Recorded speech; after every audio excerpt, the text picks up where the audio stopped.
Buenas noches, compañeros y compañeras.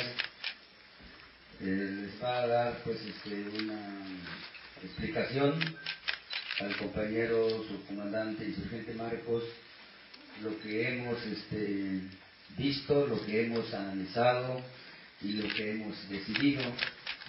Entonces le doy la palabra al compañero subcomandante y subteniente Marcos.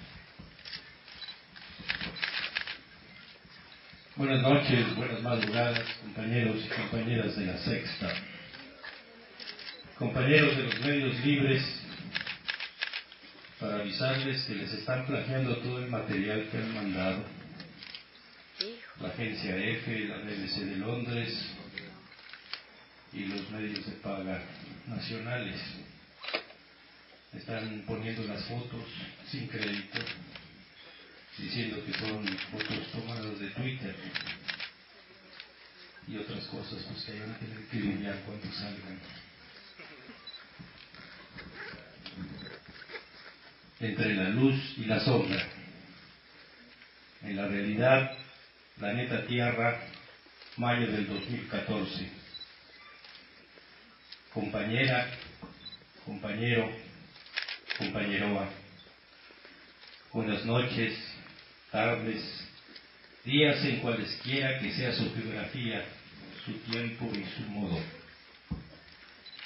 Quisiera pedirle a las compañeras, compañeros y compañeroas de la Sexta que vienen de otras partes, especialmente a los medios libres compañeros, su paciencia, tolerancia y comprensión para lo que voy a decir, porque estas serán mis últimas palabras en público antes de dejar de existir. Me dirijo a ustedes y a quienes a través de ustedes nos escuchan y miran. Tal vez al inicio, en el transcurso de estas palabras, vaya creciendo en su corazón la sensación de que algo está fuera de lugar, de que algo no cuadra, como si estuvieran faltando una o varias piezas para darle sentido al rompecabezas que se les va mostrando, como que de por sí falta lo que falta. Tal vez después, días, semanas, meses, años, décadas después entiendan lo que ahora decimos. Mis compañeros y compañeras del Ejército Zapatista de Liberación Nacional, en todos sus niveles, no me preocupan, porque de por sí es nuestro modo acá, caminar, luchar, sabiendo siempre que siempre falta lo que falta. Además de que no se ofenda a nadie, la inteligencia de los compas zapatistas está muy por encima del promedio. Por lo demás, nos satisface y enorgullece que sean de compañeras, compañeros y compañeroas, tanto del Sexta LN como de la Sexta, que se da a conocer esta decisión colectiva. Y qué bueno que será por los medios libres, alternativos, independientes, que este archipiélago de dolores, rabias y digna lucha que nos llamamos la Sexta, tendrá conocimiento de esto que les diré, donde quiera que se encuentren. Si a alguien más le interesa saber qué pasó este día, tendrá que acudir a los medios libres para enterarse. Va pues, bienvenidas y bienvenidos a la realidad zapatista. 1. Una decisión difícil. Cuando irrumpimos e interrumpimos en 1994 con sangre y fuego, no iniciaba la guerra para nosotros los zapatistas.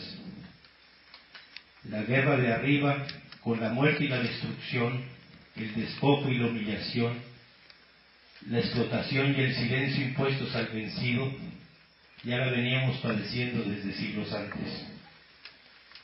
Lo que para nosotros inicia en 1994 es uno de los muchos momentos de la guerra de los de abajo contra los de arriba, contra su mundo. Esa guerra de resistencia que día a día se bate en las calles de cualquier rincón de los 5 continentes, en sus campos y en sus montañas.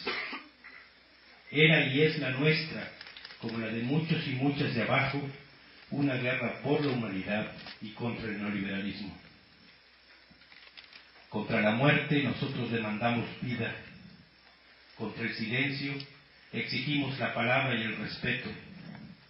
Contra el olvido, la memoria. Contra la humillación y el desprecio, la dignidad. Contra la opresión, la rebeldía. Contra la esclavitud, la libertad. Contra la imposición, la democracia. Y contra el crimen, la justicia. ¿Quién con un poco de humanidad en las venas podría o puede cuestionar esas demandas? Y en ese entonces muchos escucharon.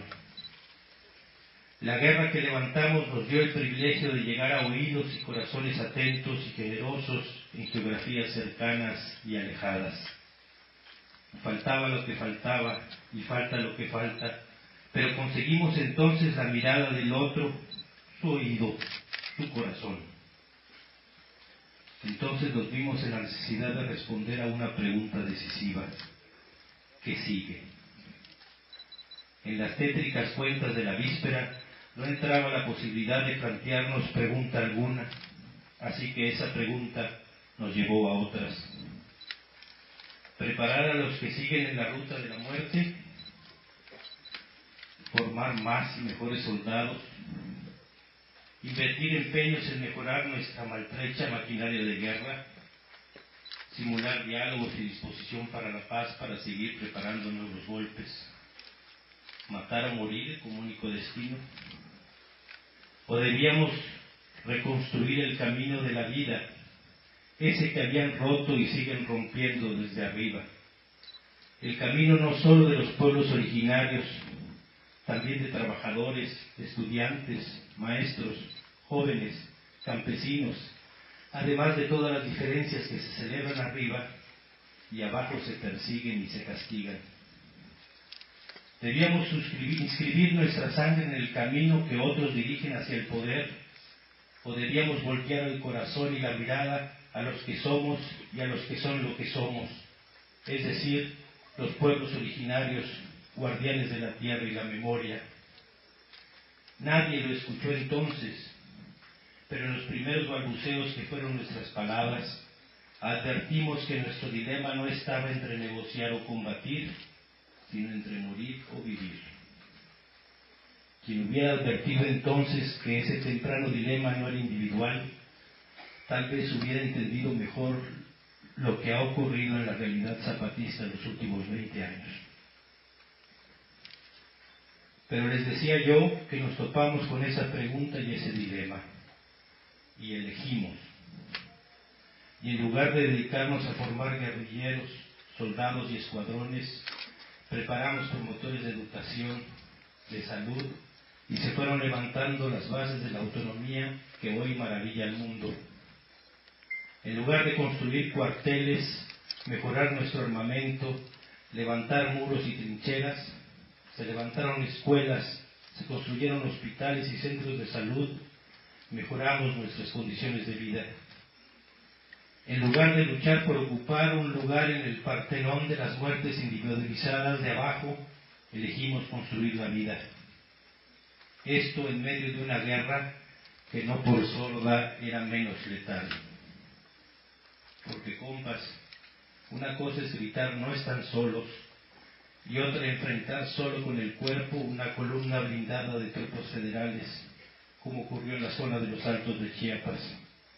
Y a ver si hay suerte y alguien se entera, y a ver si hay un poco más de suerte y el que se entera se indigna, y a ver si hay otro poco más de suerte y el que se indigna hace algo.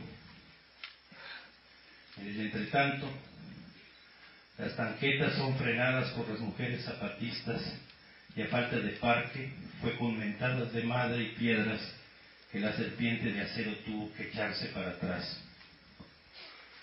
Y en la zona norte de Chiapas, padecer el nacimiento y desarrollo de las guardias blancas, recicladas entonces como paramilitares, y en la zona Xochitl, las agresiones continuas de organizaciones campesinas que de independientes a veces ni el nombre tienen, y en las zonas selvas del tal, la combinación de paramilitares y contras. Y una cosa es gritar, todos somos Marcos, o no todos somos Marcos, según el caso o cosa, y otra la persecución con toda la maquinaria de guerra, la invasión de poblados, el peinado de montañas, el uso de perros amaestrados, las aspas de los helicópteros artillados alborotando los copetes de las ceibas, el vivo o muerto que nació en los primeros días de enero de 1994 y alcanzó su nivel más histérico en 1995 y el resto del sexenio del ahora empleado de una transnacional, y que esta zona de selva fronteriza padeció desde 1995 y a la que se suma después la misma secuencia de agresiones de organizaciones campesinas, uso de paramilitares, militarización, hostigamiento. Si hay algún mito en todo esto, no es el del pasamontañas, sino la mentira que repiten desde esos días, incluso retomada por personas con altos estudios, de que la guerra contra los zapatistas solo duró 12 días. No haré un recuento detallado. Alguien con un poco de espíritu crítico y seriedad puede reconstruir la historia y sumar y restar para sacar la cuenta, y decir si fueron y son más los reporteros que los policías y soldados, si fueron más los halagos que las amenazas e insultos, si el precio que se ponía era para ver el pasamontañas o para capturarlo vivo o muerto. En esas condiciones, algunas veces solo con nuestras fuerzas y otras con el apoyo generoso e incondicional de gente buena de todo el mundo, se fue avanzando en la construcción, aún inacabada, es cierto, pero ya definida de lo que somos. No es entonces una frase afortunada o desafortunada, según se le vea desde arriba o desde abajo, la de que aquí estamos los muertos de siempre, muriendo de nuevo, pero ahora para vivir. Es la realidad. Y casi 20 años después, el 21 de diciembre del 2012, cuando la política y el esoterismo coincidían, como en otras veces, en predicar catástrofes que siempre son para los de siempre, los de abajo. Repetimos el golpe de mano del 1 de enero del 94 y sin disparar ni un solo tiro, sin armas, con nuestro solo silencio, postramos de nuevo la soberbia de las ciudades, cuna y nido del racismo y el desprecio. Si el 1 de enero del 94 miles de hombres y mujeres sin rostro atacaron y rindieron las guarniciones que protegían las ciudades, el 21 de diciembre del 2012 fueron decenas de miles que tomaron sin palabras los edificios desde donde se celebraba nuestra desaparición.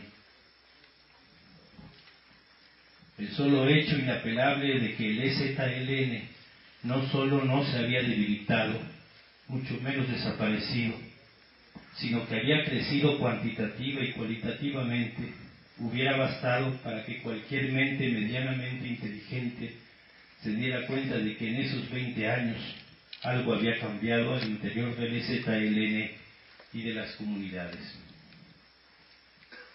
Tal vez más de alguno piense que nos equivocamos al elegir, que un ejército no puede ni debe empeñarse en la paz. Por muchas razones, cierto, pero la principal era y es porque de esa forma terminaríamos por desaparecer. Tal vez es cierto, tal vez nos equivocamos al elegir cultivar la vida en lugar de adorar a la muerte. Pero nosotros elegimos no escuchando a los de fuera, no a quienes siempre demandan y exigen la lucha a muerte, mientras los muertos los pongan otros. No, elegimos mirándonos y escuchándonos, siendo el botán colectivo que somos. Elegimos la rebeldía, es decir, la vida. Eso no quiere decir que no supiéramos que la guerra de arriba, trataría y trata de imponer de nuevo su dominio sobre nosotros. Supimos y sabemos que una y otra vez habremos de defender lo que somos y como somos. Supimos y sabemos que seguirá habiendo muerte para que haya vida. Supimos y sabemos que para vivir morimos. 2. ¿Un fracaso? Dicen por ahí que no hemos logrado nada para nosotros. No deja de sorprender que se maneje con tanto desparpajo esta posición.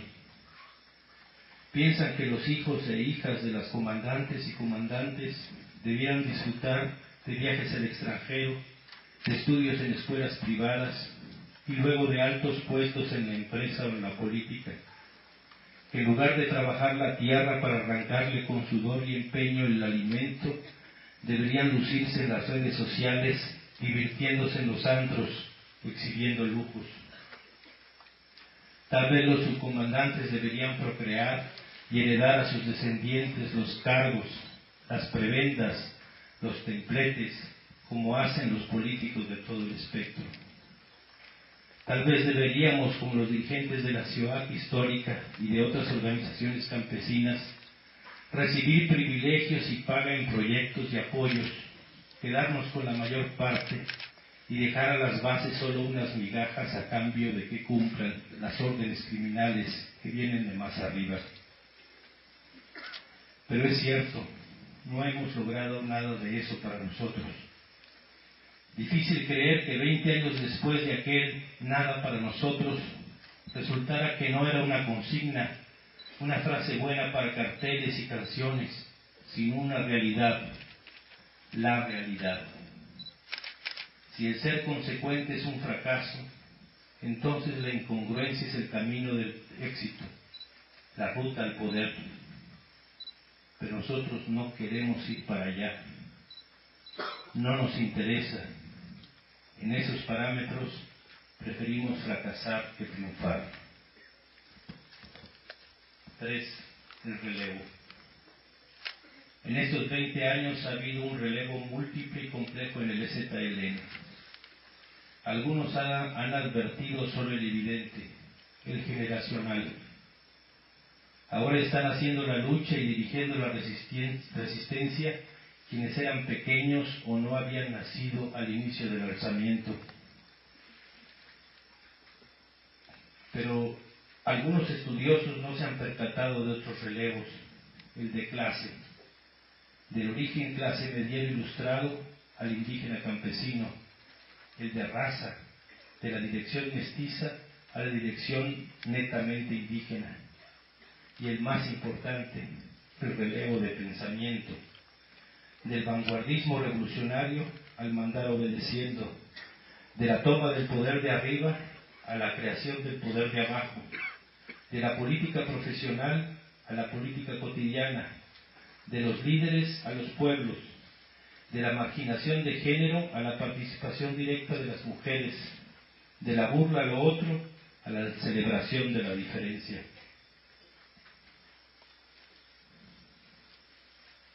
No me extenderé más sobre esto porque ha sido precisamente el curso, la libertad según los zapatistas, la oportunidad de constatar si el territorio organizado vale más el personaje que la comunidad.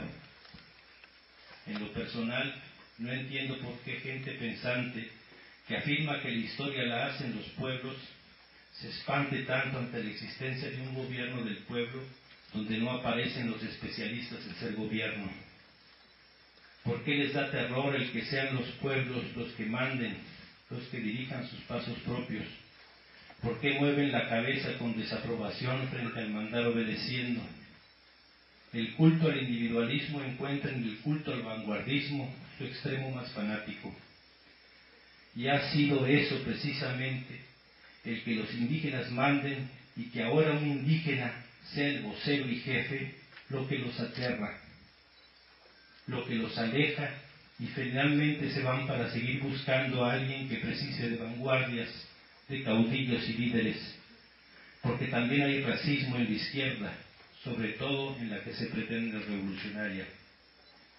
El EZLN no es de esos, por eso no cualquiera puede ser zapatista. 4. Un holograma cambiante y a modo, lo que no será. Antes del amanecer de 1994, pasé 10 años en estas montañas. Conocí y traté personalmente a algunos en cuya muerte morimos un mucho. Conozco y trato desde entonces con otros y otras más que hoy están aquí como nosotros. Muchas madrugadas me encontré a mí mismo tratando de digerir las historias que me contaban, los mundos que dibujaban con silencios, manos y miradas, su insistencia en señalar algo más allá. Era un sueño el mundo ese, tan otro, tan lejano, tan ajeno. A veces pensé que se habían adelantado, que las palabras que nos guiaron y guían venían de tiempos para los que no habían aún calendarios, perdidos como estaban en geografías imprecisas. Siempre el sur digno, omnipresente en todos los puntos cardinales. Luego supe que no hablaban de un mundo inexacto y por lo tanto improbable. Ese mundo ya andaba en su paso. ¿Ustedes no lo vieron? ¿No lo ven? No hemos engañado a nadie de abajo. No escondemos que somos un ejército con estructura piramidal, su centro de mando, sus decisiones de arriba abajo. No por congraciarnos con libertarios o por moda negamos lo que somos, pero cualquiera puede ver ahora si el nuestro es un ejército que suplanta o impone. Y debo decir esto ya que he pedido la autorización del compañero subcomandante insurgente Moisés para hacerlo. Nada de lo que hemos hecho, para bien o para mal, hubiera sido posible si un ejército armado, el Zapatista de Liberación Nacional, no se hubiera alzado contra el mal gobierno, ejerciendo el derecho a la violencia legítima, la violencia del de abajo frente a la violencia del de arriba. Somos guerreros y como tales sabemos cuál es nuestro papel y nuestro momento. En la madrugada del día 1 del mes del año de 1994, un ejército de gigantes, es decir, de indígenas rebeldes, bajó a las ciudades para con su paso sacudir el mundo. Apenas unos días después, con la sangre de nuestros caídos aún fresca en las calles, nos dimos cuenta que los de afuera no nos veían. Acostumbrados a mirar desde arriba a los indígenas, no alzaban la mirada para mirarnos. Acostumbrados a vernos humillados, su corazón no comprendía nuestra digna rebeldía. Su mirada se había detenido en el único mestizo que vieron con pasamontañas, es decir, que no miraron. Nuestros jefes y jefas dijeron entonces: solo ven lo pequeño que son, hagamos a alguien tan pequeño como ellos, que a él lo vean y que por él nos vean. Empezó así una compleja maniobra de distracción, un truco de magia terrible y maravilloso, una maliciosa jugada del corazón indígena que somos. La sabiduría indígena desafiaba la modernidad en uno de sus bastiones, los medios de comunicación. Empezó entonces la construcción del personaje llamado Marcos. Les pido que me sigan en este razonamiento. Supongamos que es posible otra forma de neutralizar a un criminal. Por ejemplo, creándole su arma homicida, hacerle creer que es efectiva, combinarlo a construir, en base a su efectividad, todo su plan para que en el momento en que se prepara para disparar, el arma vuelva a ser lo que siempre fue, una ilusión. El sistema entero, pero sobre todo sus medios de comunicación, juegan a construir famas para luego destruirlas si no se pliegan a sus designios. Su poder residía, ya no, han sido desplazados en eso por las redes sociales, en decidir qué y quién existía en el momento en que elegían, qué nombraban y qué callaban. En fin, no me hagan mucho caso. Como se ha demostrado en estos 20 años, yo no sé nada de medios masivos de comunicación. El caso es que el SUB pasó de ser un vocero a ser un distractor. Si el camino de la guerra, es decir, de la muerte, nos había tomado 10 años, el de la vida tomó más tiempo y requirió más esfuerzo, por no hablar de sangre. Porque aunque no lo crean, es más fácil morir que vivir. Necesitábamos tiempo para ser y para encontrar a quien supiera vernos como lo que somos. Necesitábamos tiempo para encontrar a quien nos viera no hacia arriba, no hacia abajo, que de frente nos viera, que nos viera con mirada compañera. Les decía que empezó entonces la construcción del personaje. Marcos un día tenía los ojos azules, otro día los tenía verdes, o cafés, o miel, o negros. Todo dependía de quién hiciera la entrevista y tomara la foto. Así fue reserva en equipos de fútbol profesional, empleado en tiendas departamentales, chofer, filósofo, cineasta y los etcéteras que pueden encontrar en los medios de paga de esos calendarios y en diversas geografías. Había un Marcos para cada ocasión, es decir, para cada entrevista. Y no fue fácil, créanme. No había entonces Wikipedia. Y si venían del Estado español, tenía que investigar si el corte inglés, por ejemplo, era un corte de traje típico de Inglaterra, una tienda de abarrotes o una tienda departamental. Si me permiten definir a Marcos, el personaje, entonces diría sin titubear que fue una botarga. Digamos que para que me entiendan, Marcos era un medio no libre. Ojo, no es lo mismo que ser un medio de paga. En la construcción y mantenimiento del personaje tuvimos algunos errores. Es de humanos el errar, dijo el herrero. Durante el primer año agotamos, como quien dice, el repertorio de Marcos posibles. Así que para inicios de 1995 estábamos en apuros y el proceso de los pueblos estaba en sus primeros pasos.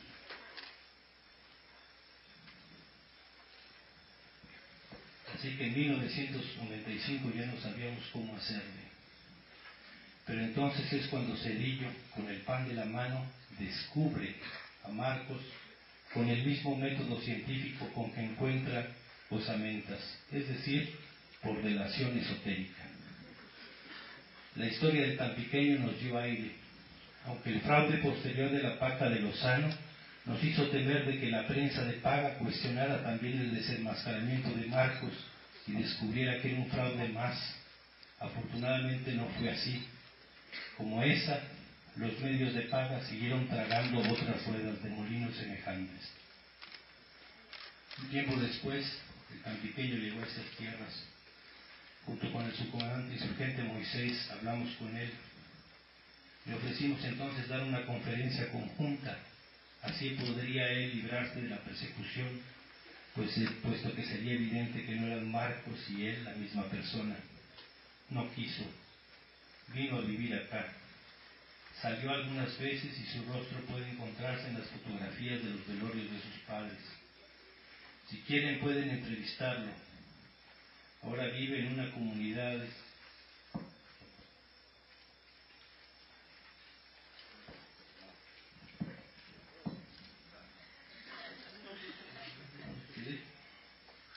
no quiere que sepan dónde me lo vi.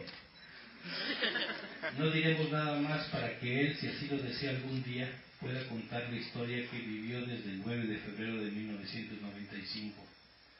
Por nuestra parte, solo nos queda agradecerle que nos haya pasado datos que cada tanto usamos para alimentar la certeza de que el submarco no es lo que es decir, una botarga o un holograma, sino un profesor universitario originario del ahora doloroso Tamaulipas.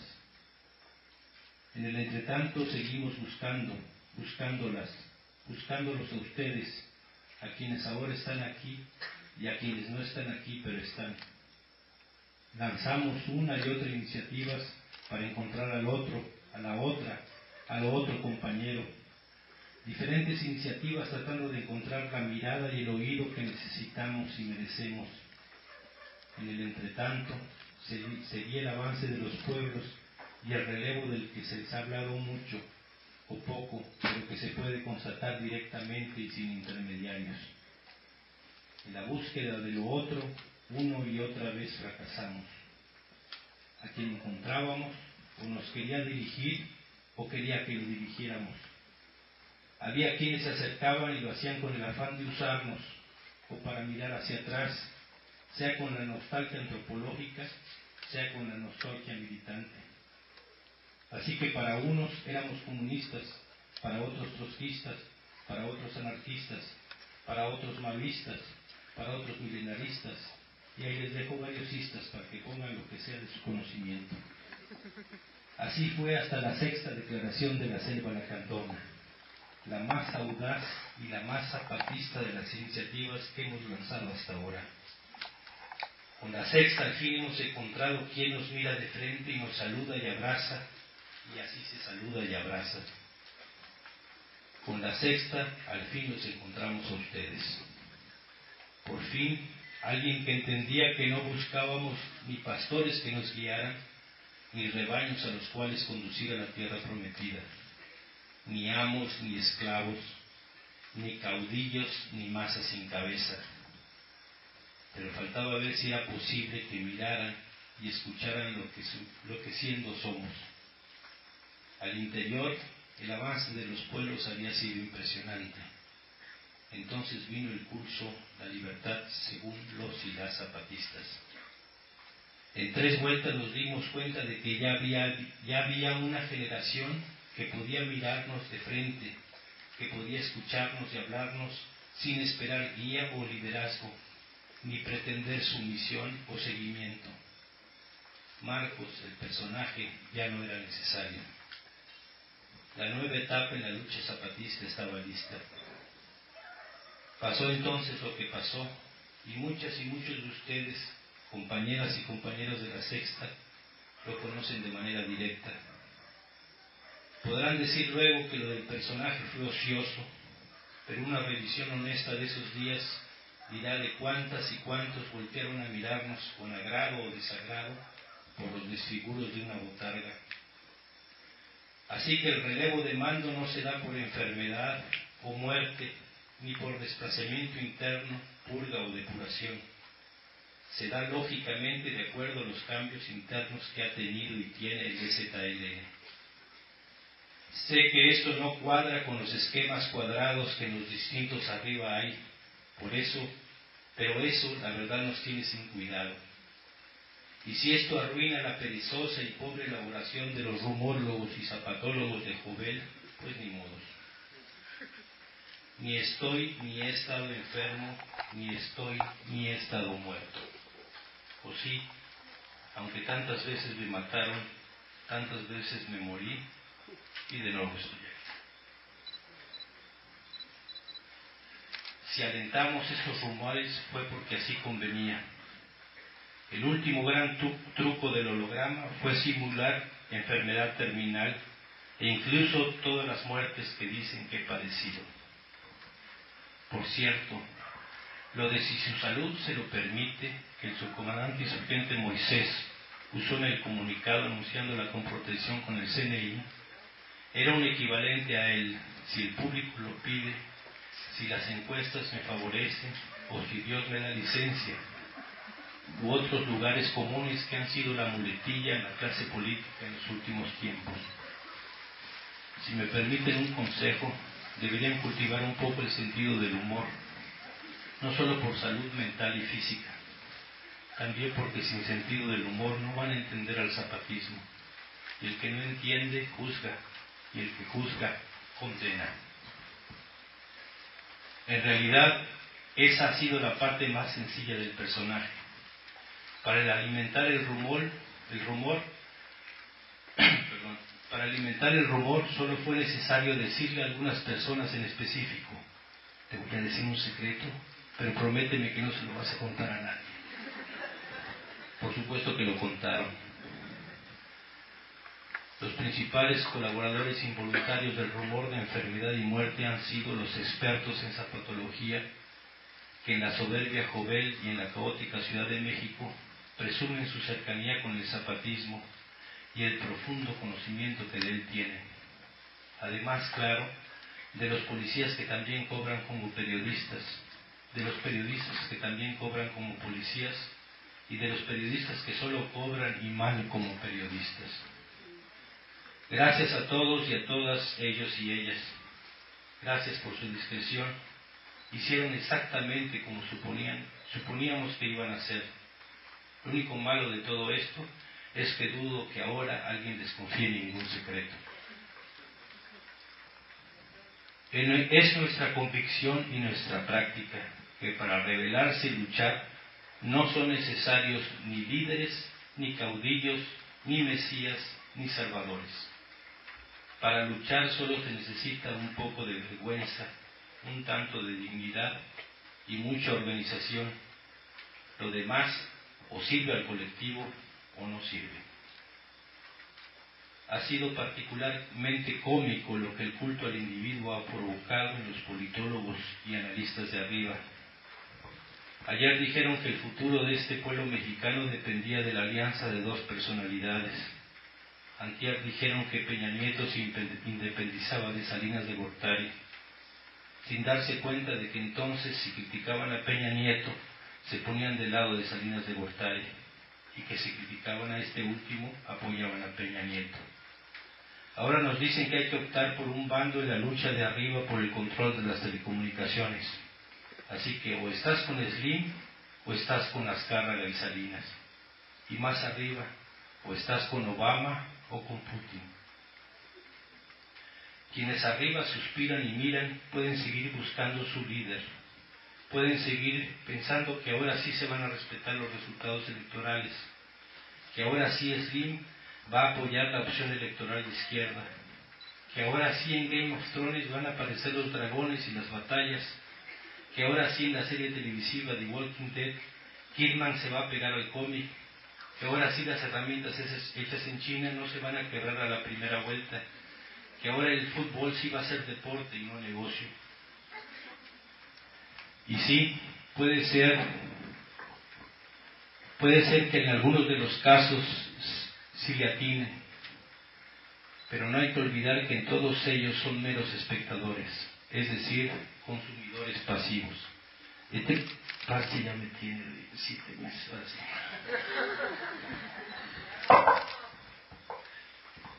Quienes amaron y odiaron a sus Marcos ahora saben que han odiado y amado a un holograma.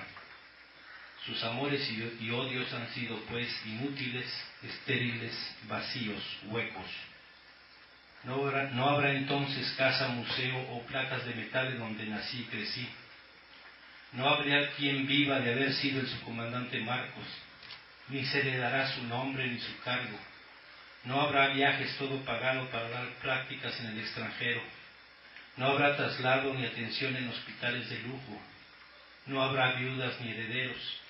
No habrá funerales, ni honores, ni estatuas, ni museos, ni premios, ni nada de lo que el sistema hace para promover el culto al individuo y para menospreciar al colectivo. El personaje fue creado y ahora sus creadores, los zapatistas y las zapatistas, lo destruimos. Si alguien entiende esta lección que dan nuestras compañeras y compañeros, habrá entendido uno de los fundamentos del zapatismo.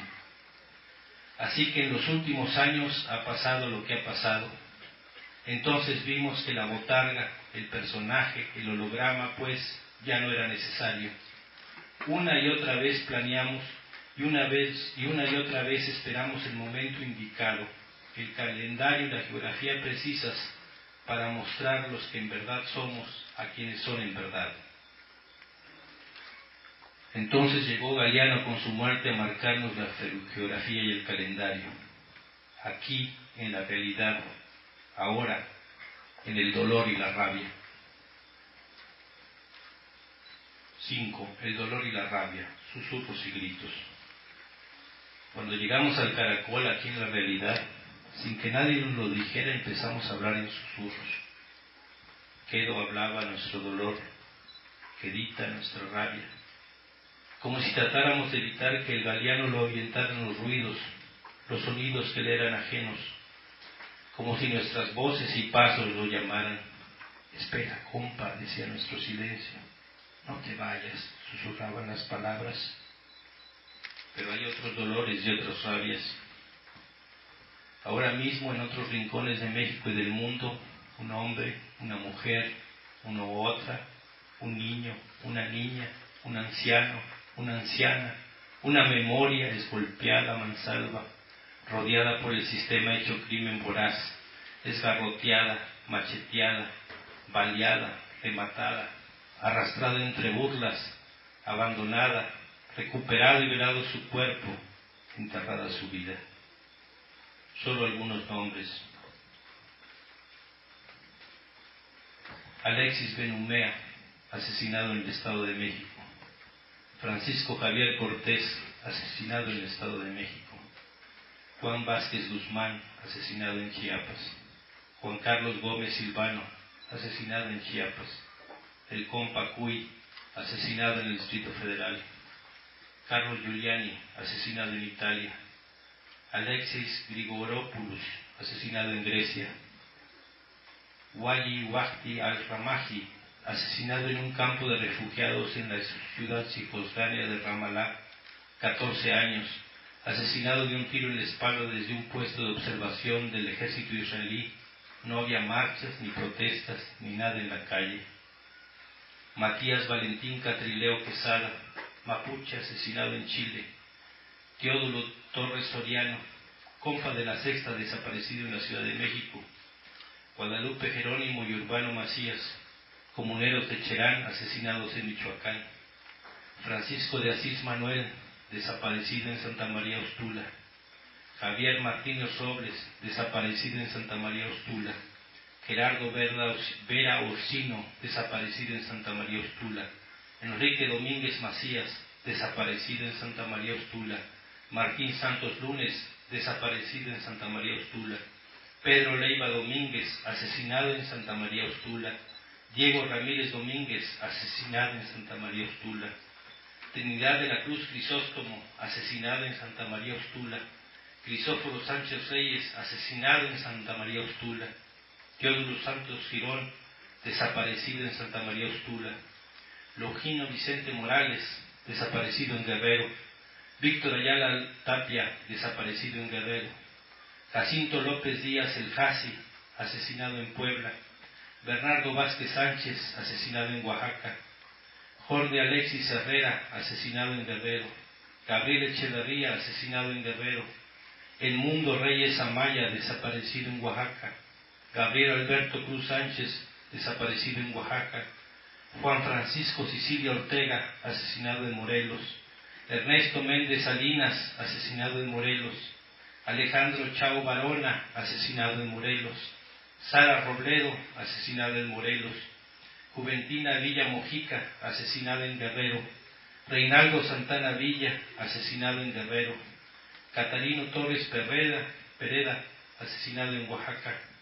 Betty Cariño, asesinada en Oaxaca. Jirija Cola, asesinado en Oaxaca. Sandra Luz Hernández, asesinada en Sinaloa. Maricel Escobedo Ruiz, asesinada en Chihuahua. Celedonio Monroy Prudencio, desaparecido en Jalisco. Nepomuceno Moreno Núñez, asesinado en Sonora. Los y las migrantes desaparecidas forzosamente y probablemente asesinadas en cualquier rincón del territorio mexicano. Los presos a quienes se quiere matar en vida. Mumi Abu Yamal, Leonard Tertier. Los mapuche, Mario González, Juan Carlos Flores. El continuo entierro de voces que vida fueron, silenciadas por el caer de la tierra y el cerrarse de las rejas. Y la burla mayor es que en cada paletada de tierra que arroja el esbirro en turno, el sistema te va diciendo: no vales, no importas, nadie te llora, a nadie le da rabia tu muerte, nadie sigue tu paso. nadie levanta tu vida. Y con la última paletada sentencia, aunque agarren y castiguen a los que te matamos, siempre encontraré otros que de nuevo te embosquen, que repitan la danza macabra que acabó con tu vida. Y dice, la justicia pequeña, enana, fabricada para que los medios de paga simulen y obtengan un poco de calma para frenar el caos que se les viene encima, no me espanta, no me daña, no me castiga. ¿Qué le decimos a ese cadáver al que en cualquier rincón del mundo de abajo se le encierra en el olvido? ¿Que solo nuestro dolor y rabia cuentan? ¿Que solo nuestro coraje importa? ¿Que mientras susurramos nuestra historia no escuchamos su grito, su alarido? Tiene tantos nombres la injusticia y son tantos los gritos que provoca, pero nuestro dolor y nuestra rabia no nos impiden escuchar. Nuestros susurros no solo son para lamentar la caída de nuestros muertos injustamente, son para así poder escuchar a otros dolores, hacer nuestras otras rabias y seguir así en el complicado, largo y tortuoso camino de hacer de todo eso un alarido que se transforme en lucha liberadora. Y no olvidar que mientras alguien susurra, alguien grita. Solo el oído atento puede escuchar. Mientras hablamos y escuchamos ahora, alguien grita de dolor, de rabia. Y así como hay que aprender a dirigir la mirada, la escucha debe encontrar el rumbo que la haga fértil. Porque mientras alguien descansa, hay quien sigue cuesta arriba. Para mirar ese empeño, basta bajar la mirada y elevar el corazón. ¿Pueden? ¿Podrán? La justicia pequeña se parece tanto a la venganza. La justicia pequeña es la que reparte impunidad, pues al castigar a uno, absuelve a otros. La que queremos nosotros, por la que luchamos, no se agota en encontrar a los asesinos del compa Galiano y ver que reciban su castigo, que así será, que nadie se llame engaño. La búsqueda paciente y porfiada busca la verdad, no el alivio de la resignación. La justicia grande tiene que ver con el compañero Galiano enterrado, porque nosotros nos preguntamos no qué hacemos con su muerte, sino qué debemos hacer con su vida. Disculpen si entro en el pantanoso terreno de los lugares comunes, pero ese compañero no merecía morir, no así. Y si después, todo su empeño, su sacrificio cotidiano, puntual, invisible para quien no fuera nosotros, fue por la vida. Y sí les puedo decir que fue un ser extraordinario y además, y esto es lo que maravilla, hay miles de compañeras y compañeros como él en las comunidades indígenas zapatistas, con el mismo empeño, idéntico compromiso, igual claridad y un único destino, la libertad. Y haciendo cuentas macabras, si alguien merece la muerte, es quien no existe ni ha existido, como no sea en la fugacidad de los medios de comunicación de paga. Ya nos ha dicho nuestro compañero jefe y vocero del EZLN, el subcomandante insurgente Moisés, que al asesinar a Galiano o a cualquiera de los zapatistas, los de arriba querían asesinar al EZLN. No como ejército, sino como rebelde necio que construye y levanta vida, donde ellos, los de arriba, desean el páramo de las industrias mineras, petroleras, turísticas, la muerte de la tierra y de quienes la habitan y trabajan.